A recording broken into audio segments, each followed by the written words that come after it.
Hello दोस्तों, नमस्कार। SM किसी चैनल में मैं आप सभी लोगों का दिल से बहुत बहुत स्वागत करता हूं। फर्स्ट टाइम विजिट किया चैनल को सब्सक्राइब कर लेना। फ्री स्टॉक मार्केट क्लासेस इस चैनल को भी चाहो तो फॉलो कर सकते हो, सब्सक्राइब कर सकते हो। यहाँ पर भी बेल आइकन को हिट करके ऑल जरूर सिलेक्ट करके रख लेना। चैनल का लिंक ऊपर आई बटन पे नीचे डिस्क्रिप्शन में मिल जाएगा। एंड कल के दिन की बात करें तो इस चैनल के ऊपर एक जबरदस्त वीडियो आने वाला है, जरूर चैनल को सब्सक्राइब कर लेना एंड यहाँ पर भी रिमाइंडर सेट करके रख लेना। तो चलिए दोस्तों, फिलहाल इस वीडियो को स्टार्ट कर लेते हैं।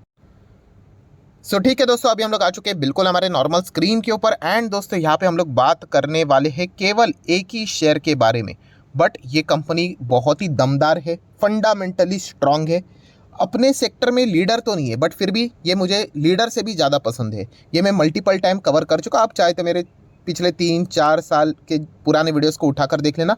इसी सेक्टर में जो नंबर 1 कंपनी है वो मुझे इतनी खास यहाँ पे नहीं लगती है, क्योंकि बीच में इंटरनली भी उससे रिलेटेड कुछ थोड़े बहुत इश्यूज देखने को मिले थे।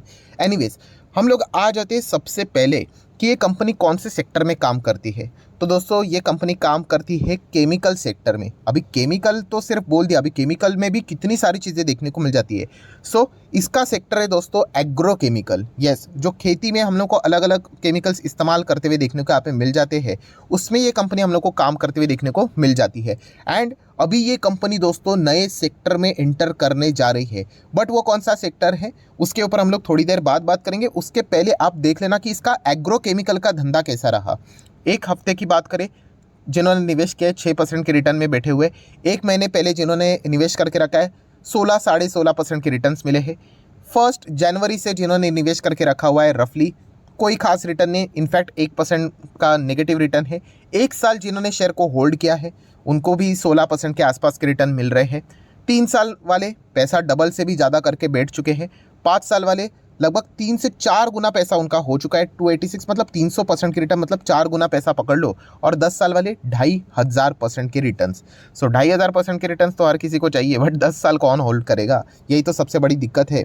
ठीक है, क्योंकि 10 साल में तो कितने साइकिल्स रहेंगे, कोविड रहेगा, कभी 2008 जैसी चीज़ें होंगी, कभी ये होगा, कभी कंसल्टेशन होगा।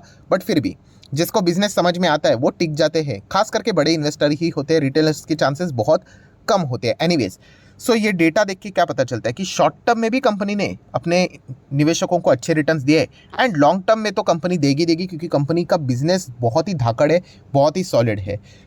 कंपनी कौन सी उसके ऊपर अभी हम लोग आ जाएंगे। बट जैसे मैंने आप लोगों को कहा कि ये एग्रो केमिकल में कंपनी काम करती थी, तो अभी दोस्तों ये कंपनी एंटर कर रही है कौन से केमिकल सेक्टर में, फार्मा केमिकल में। यस दोस्तों, फार्मा का भी केमिकल का जो बिजनेस है उसमें इस कंपनी का एंट्री अभी हम लोग को होते हुए देखने को मिल रहा है। और जैसे मैंने आप लोगों को कहा कि अगर आपको न्यू सेगमेंट में एंट्री करना है, नए बिजनेस में एंट्री करना है, तो 2 ऑप्शन होते हैं आपके पास। कौन सा 2 ऑप्शन? कि आप बिल्कुल स्क्रैच से शुरुआत करो, मतलब ABCD से स्टार्ट करो, कि आप यहाँ पे फंडिंग उठाओ, उसी के साथ साथ मतलब एक कदम रखो, फिर प्लांट खरीदो, मशीनरी खरीदो, जो जो चीज़ चाहिए वो सारी खरीदो। बिल्कुल ये एक ऑप्शन होता है। या फिर सेकंड ऑप्शन कौन सा होता है आपके पास? जो रेडीमेड कंपनी है बाज़ार में, जो जिस सेक्टर में आप जाना चाहते हो उस कंपनी को खरीद लो, उसको एक्वायर करो, उसका अधिग्रहण करो। तो दोस्तों इस कंपनी ने सेकंड ऑप्शन को चुना है कि एग्रो केमिकल में तो ये कंपनी धमाकेदार परफॉर्मेंस दे ही रही थी, अभी ये फार्मा में भी हम लोग को एंटर करते हुए देखने को मिल रहे हैं। वहाँ के जो प्लेयर्स है एंड खास करके विदेश की कंपनी, अमेरिकन कंपनीज है, उनको इन्होंने खरीद लिया। बहुत ही गजब का ये हम लोग को चीज़ देखने को यहाँ पे मिल रही है। तो कौन सी फार्मा कंपनी को खरीद लिया है?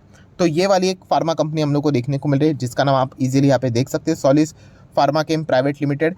तो इसको इन्होंने 25 करोड़ में पूरा खरीद लिया है, 100%। अभी इन्हीं के खाते में कंपनी आ चुकी है। देन और कौन सी कंपनी है?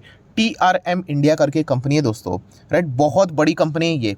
मतलब इस कंपनी का रेवेन्यू की बात करूँ ना तो 200 करोड़ का रेवेन्यू आता है इनका।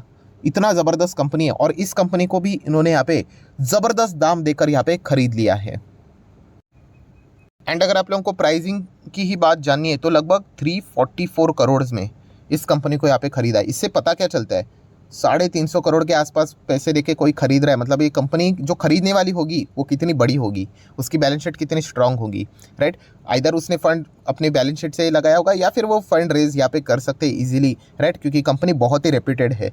इतना बड़ा दाम दे रही है। एंड शेयर को, मतलब मार्केट को सबसे अच्छा क्या चीज़ लगा जो कि ये स्टॉक इतना ज़बरदस्त भागा, कि वैल्यूएशन कि ज़बरदस्त कंपनीज इन्होंने ज़बरदस्त अट्रैक्टिव वैल्यूएशन के ऊपर यहाँ पे खरीदे। अभी पहला वीडियो आपने देखा होगा कि गोदरेज कंज्यूमर ने क्या कर लिया, रेमंड से उनका कंज्यूमर बिजनेस खरीद लिया, बट उसका वैल्यूएशन मार्केट को अच्छा नहीं लगा, तो स्टॉक को शेयर होल्डर ने क्या कर दिया, पटक दिया। बट इस कंपनी का जो वैल्यूएशन है और जो ये कंपनी यहाँ पे उन्होंने खरीदी है, तो मार्केट ने उसको थम्स अप यहाँ पे दे दिया है। तो आप देख सकते हो CDMO की अगर हम लोग बात करें, राइट, इसमें ये जो फार्मा इंडस्ट्री में हम लोग को एक कंपनियां यहाँ पे फिलहाल तो देखने को मिल रही है, तो उसमें हम लोग को एंट्री होते हुए देखने को मिल रही है। API की अगर हम लोग बात करें, राइट, तो उसमें भी इस कंपनी की अभी हम लोग को एंट्री होती हुई देखने को यहाँ पे मिल चुकी है। API का किंग बताया ना कौन है, डिवीज लैब, राइट। सो उसमें भी अभी इस कंपनी की एंट्री होती हुई देखने को मिल रही है। देन जैसे कि आपको पता ही है कि फार्मा इंडस्ट्री में अलग अलग चीज़ें जो रहती है, तो एंटायर ये सेगमेंट में ही अभी इस कंपनी ने फौरे धावा यहाँ पे बोल दिया है। तो इस चीज़ के चलते आज आप देख सकते हैं स्टॉक में कितनी तेज़ी थी, 10%, 10.25% के आसपास की तेज़ी। मतलब बाजार को ये बहुत अच्छी लगी ये खबर, थम्सअप यहाँ पे दिया है। एंड इस चीज़ के चलते ऑलरेडी हम लोगों ने देखा है कि एक साल में 16-17% के रिटर्न है। 5 साल के रिटर्न कितने हैं, लगभग 300% के आसपास जो हम लोगों ने देखे। बहुत ही उम्दा और शानदार कंपनी है। पास्ट रिटर्न के हिसाब से बात नहीं कर रहा हूँ, बट ओवरऑल जिस सेक्टर में काम करते हैं उसमें। तो कंपनी का नाम क्या है, कंपनी का नाम है दोस्तों PI इंडस्ट्रीज़। यस, जो इस चैनल से जुड़े हुए उनको पता ही है कि इस सेगमेंट में जो नंबर 1 कंपनी है उसका नाम है UPL, राइट। बट UPL की बात करें तो मुझे वो इतना कुछ खास नहीं लगता। ये मेरा पर्सनल ओपिनियन हुआ, आप डिनाई कर सकते हो, डेफिनेटली कर सकते हो। बट उसके नीचे अगर कोई कंपनी आती है एग्रोकेमिकल में, तो वो PI इंडस्ट्री आती है। और मुझे PI इंडस्ट्री UPL से भी कई गुना ज़्यादा अच्छी कंपनी लगती है, राइट। एंड मैक्सिमम रिटर्न्स भी अगर हम देखेंगे तो कंपनी ने बहुत ही डिसेंट रिटर्न दिए। बीच में यहाँ पे भी आप देख सकते हो ये कंपनी लगभग 3-4 साल चली नहीं थी, राइट, बट बाद में आप देख सकते तेज़ी। तो इससे ये भी चीज़ें हमें सीखनी होती है दोस्तों कि लगभग कंपनी आप यहाँ पे देख सकते हैं 2015 का टॉप भी अगर आप पकड़ोगे, उसको अगर आप 19 तक को भी खींचोगे, कितना होता है, 3-4 साल स्टॉक का कोई मूवमेंट नहीं। सो जो शॉर्ट टर्म वाले रहेंगे वो तो मतलब फ्रस्ट्रेट ही हो चुके होंगे और उन्होंने माल को बेचा होगा। एंड आज उनकी हालत क्या होती होगी, कैलकुलेटर के ऊपर टाइप करके देख रहे होंगे कि कितना अगर मैंने खरीदा था, होल्ड कर लिया होता तो आज कितने करोड़ बनते। तो ये हमेशा होता है। मैं आप लोगों को आज एक और यहाँ पे एक मंत्र देता हूँ, गोल्डन पॉइंट देता हूँ दोस्तों, इसको नोट करके रख लेना कि आपने जो शेयर पे निवेश किया है ना, कोई भी आपको कोई ना कोई, हर किसी को लगता ही ना कि ये कंपनी मेरी जो निवेश की है वो मल्टी बैगर बनेगी, मुझे 10, 15, 20 गुना रिटर्न्स देगी, राइट। उसके भी मतलब अगर आपको ऐसा नहीं लगता है तो फिर आप उस कंपनी में हो क्यों, राइट। कॉमन सेंस वाली बात है। सो मैं आपको बताना चाहूँगा कि आपके जो फेवरेट कंपनीज़ है उसमें भी ये फेज़ आएगा कि कंपनी 2 साल, 3 साल, 4 साल शायद से चले ही ना करके, राइट। ये फेजेस होते हैं दोस्तों। ये जो मैंने आप लोगों को सिखाया था ना लास्ट सैटरडे का वीडियो, 5 चक्र, ये बहुत इंपॉर्टेंट है। एंड लॉन्ग टर्म में ये चीज़ें मतलब बहुत बहुत बहुत ज़्यादा इंपॉर्टेंट है, राइट। कोई ऐसा स्टॉक नहीं दोस्तों जो हर साल बस भागता ही रहे, भागता ही रहे, भागता ही रहे, भागता ही रहे और सिर्फ भागता रहे। ऐसा कभी नहीं होता है। हर स्टॉक का अच्छा टाइम आएगा, हर स्टॉक का बुरा टाइम भी आएगा। सिर्फ हमें ये चेक करना होता है कि बुरा टाइम क्या वाकई में उस कंपनी की धज्जियां उड़ाने वाला है या फिर जस्ट एक एक्सटर्नल इशू है, राइट। सो ये चीज़ें समझने वाली होती है। अगर सिर्फ गिरावट इज इक्वल टू निकलो तो ऐसा पूरा शेयर मार्केट से ही निकलना पड़ेगा, राइट। ये चीज़ें हम लोगों को सीखने की और समझने को मिल जाती है। सो PI इंडस्ट्री अफलातून कंपनी है, धमाकेदार कंपनी। कंपनी का रेवेन्यू भी आप देख सकते हो 2018, 19, 20, 21, 22 कैसे बढ़ रहा है, राइट। ये रेवेन्यू एक साल का मैं क्यों दिखाता हूँ, क्योंकि एक साल में 4 क्वार्टर होते हैं और कभी एक क्वार्टर ऊपर, कभी नीचे, कभी ऊपर नीचे, बट एग्रीगेटली जो परफॉर्मेंस रहता है वो year on year basis company का बड़ा बनता है। इसलिए कहता हूँ कि लॉन्ग टर्म में थोड़ा सा एवरेज परफॉर्मेंस देखना सीखो, राइट। ये मैं मल्टीपल टाइम आपको बोल चुका और मेरे चीज़ें रिपीट होती रहेंगी और क्या ही यही चीज़ें काम की है दोस्तों, बाकी तो चीज़ें फालतू की है। अब देख सकते हैं 18, 19, 20, 21, 22 कंपनी का क्या है, ये नेट प्रॉफिट है। लगातार कंपनी कंसिस्टेंटली अच्छा कर रही है। हाँ, होता है कभी कंपनी का प्रॉफिट थोड़ा सा ही बड़ा करके, थोड़ा सा ही बड़ा कंपनी का शेयर नहीं चलता है, बट बाद में जब इतना ज़बरदस्त सॉलिड, मतलब आपको पता होना चाहिए उस कंपनी में वो काबिलियत है, राइट। हमें पता है कि कोई बैट्समैन अगर आएगा क्रीज के ऊपर खेलता है, वो मुझे भी पता है, अच्छा है। होता है कभी कभी 10 रन पे आउट होता है, कभी 0 पे आउट होता है, बट लॉन्ग टर्म की स्टोरी हमें पता होती है कि बॉस ये बहुत बड़ा प्लेयर है।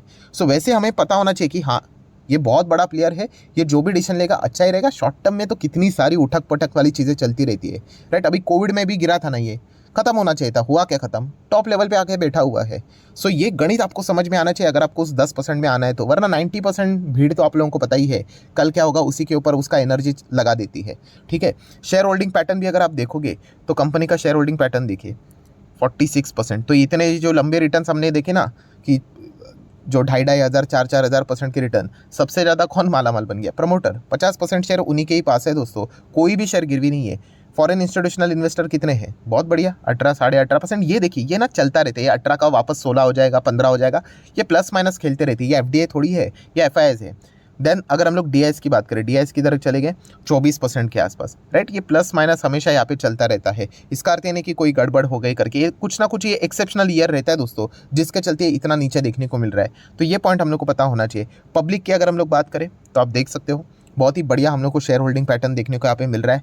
मतलब हर एक सेगमेंट में अच्छा खासा। एंड अदर सेगमेंट में देखिए, ये मैंने जानबूझ के आप लोगों को दिखाया है कि ये 16% देखने को मिल रहा है, ये 16% अदर में देखने को मिल रहा है। एंड अभी हम लोगों ने डीआईएस कौन सा देखा था कि 25 का लगभग 10 के आसपास हुआ, मतलब 16 का गैप नज़र आ रहा है। तो ये अदर सेगमेंट में यहाँ पे रखा हुआ है। सो अभी आप में ये क्यूरियोसिटी होनी चाहिए कि ऐसा क्या हो गया जून में कि 16% डीआईएस नीचे चला गया एंड ये अदर सेगमेंट में 16% देखने को मिल रहा है, तो शेयर्स ट्रांसफ़र हुए होंगे। सो इसको डिटेल में स्टडी कर लेना जाके, तब जाके हमें पता यहाँ पे चल जाएगा। ऐसा नहीं कि अरे बाप रे, यहाँ पे देखिए सीधा यहाँ पे उन्होंने माल इतना बेच दिया, कुछ तो गड़बड़ है।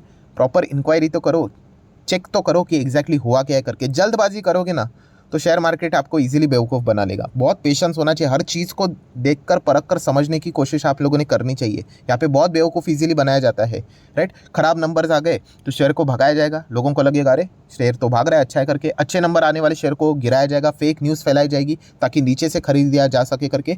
तो इसीलिए अलर्टनेस बहुत इंपॉर्टेंट है यहाँ पे, राइट। तो ये चीज़ें हम लोग को यहाँ पे अच्छी तरीके से आनी चाहिए। बाकी अगर हम लोग बात करें बैलेंस शीट तो बहुत ही तगड़ी है कंपनी की। 1800 करोड़ की रिजर्व्स 6000 करोड़ के हो गए। लॉन्ग टर्म बोरिंग की अगर हम लोग बात करें तो 40 करोड़ कितना है अभी, 150 करोड़ है। ठीक है, ये कंपनी के लिए मतलब बोलते हैं ना, कर्जा ले लो, बहुत अच्छी तरीके से कर्जे का इस्तेमाल करती है। कर्जा लेना पाप नहीं है, उसका सही तरीके से एप्लीकेशन होना चाहिए, राइट। इस्तेमाल होना चाहिए, यूटिलाइजेशन होना चाहिए। 97 का शॉर्ट टर्म भी है, ठीक है। एंड कैश की अगर हम लोग बात करें तो कितना है कैश, 1300 करोड़ के आसपास। सो वैसे तो देखा गया तो बैलेंस शीट में अच्छा खासा कैश देखने को मिल रहा है, तो फंडिंग की तो कोई ज़रूरत पड़ेगी नहीं। बट अगर वो चाहे तो ले भी सकते हैं। ये जो इतना बड़ा उन्होंने डील किया है यहाँ पे, इसीलिए उसको संपन्न करने के लिए पीआई इंडस्ट्री के पास चारों तरफ से रास्ते ओपन है करके। सो ज़रूर आप चाहो तो इस कंपनी को अच्छी तरीके से स्टडी कर लेना प्लीज़। सिर्फ रिटर्न्स देखकर या फिर पास्ट रिटर्न्स देखकर अगर आपको स्टॉक अच्छा लग रहा है, राइट, ऐसा कुछ हो रहा है कि जाके ब्लाइंडली जाके खरीद लेता हूँ, गलत डिसीजन। मैंने मल्टीपल टाइम आपको सिखाया है कि खरीदना कोई बड़ी बात नहीं है, 4th स्टैंडर्ड में जाने वाला बच्चा भी खरीद लेगा। लॉजिक के साथ खरीदना बहुत इंपॉर्टेंट है। एंड सबसे टफ क्या है खरीदने के साथ, यस, उसको होल्ड करना। होल्ड कौन कर पाएगा, किस में जिगरा होता है होल्ड करने का, उसको पता है कि ये कंपनी के मतलब हर एक एस्पेक्ट क्या है, पिलर्स क्या है, प्लस माइनस पॉइंट क्या है। जो तुक्केबाजी करेगा वो आज 3300 का स्टॉक कल 3300 आ जाएगा, 3000 आ जाएगा, तो उसके हाथ पैर कांपने लग जाएंगे। तो ये सारी चीज़ें अच्छी से स्टडी करनी होती है। एंड पीआई इंडस्ट्री की बात करें, बहुत पुरानी कंपनी, पहले इसका नाम कुछ अलग हुआ करता था, आज अलग यहाँ पे हो चुका है, पर बहुत ही fundamental strong company. And Agrochem ये जो सेक्टर है दोस्तों, नो डाउट इंडिया जितना ग्रो करेगा, एग्रीकल्चर सेक्टर तो आप लोगों को पता ही है, ज़बरदस्त तरीके से काम यहाँ पे करते हैं। हमारा जो देश है वो कृषि प्रधान देश है, आप लोगों को पता ही है। हमेशा फार्मर्स के लिए, एग्रीकल्चर सेक्टर के लिए बढ़ावा यहाँ पे देने की जितनी हो सके कोशिश की जाती है। सो आप चाहो तो पीआई इंडस्ट्री को स्टडी कर सकते हैं। एंड अभी ये सिर्फ एग्रीकल्चर वाला नहीं रहा, अभी तो प्लस ये फार्मा सेक्टर में भी ये एंटर कर चुका है। सो आने वाले समय में आप देख सकते हैं इसके कंसोलिडेटेड नंबर्स में हम लोग को फार्मा सेक्टर भी देखने को मिलेगा, तो उसका परफॉर्मेंस कैसा है वो भी हम लोग देखेंगे। ज़्यादा टाइम नहीं लगेगा, क्योंकि जैसे मैंने कहा कि इन्होंने एबीसीडी से शुरू नहीं किया है, इन्होंने सीधा जाके जो रेडीमेड कंपनियां थी बाजार में अवेलेबल वो उन्होंने उठा ली है। सो उनके ऑलरेडी रेवेन्यूज हम लोग को देखने को मिल रहे थे, सो वो ऑटोमेटिकली इनके बाकी के जो बिजनेस है उसमें ऐड हो जाएंगे। सो देख लेते हैं ये फार्मा सेक्टर में जो इन्होंने एंट्री किया, इसका फायदा इनको कितना यहाँ पे पड़ता है। बट कंपनी तो है फैंटास्टिक। सो आशा करता हूं दोस्तों वीडियो हेल्पफुल लगा होगा, तो जरूर लाइक एंड शेयर कर देना। एंड डीमैट अकाउंट अगर आपने अभी तक ओपन नहीं किया तो लिंक नीचे डिस्क्रिप्शन में 25 वीडियो की लिस्ट आपको बिल्कुल फ्री ऑफ कॉस्ट मिल जाएगी। आपका नाम, कौन सा अकाउंट आपने लिंक के थ्रू ओपन किया है, प्रॉपर्ली कमेंट सेक्शन में मेंशन कर देना। तो हफ्ते भर के अंदर अंदर सारे लेक्चर्स मेरे साइड से फ्री ऑफ कॉस्ट प्रोवाइड कर दिए जाएंगे, ताकि आप शेयर बाजार को आसान भाषा से सीख सको। So that's it, thank you very much दोस्तों, we will be meeting our next video. तब तक के लिए बाय बाय।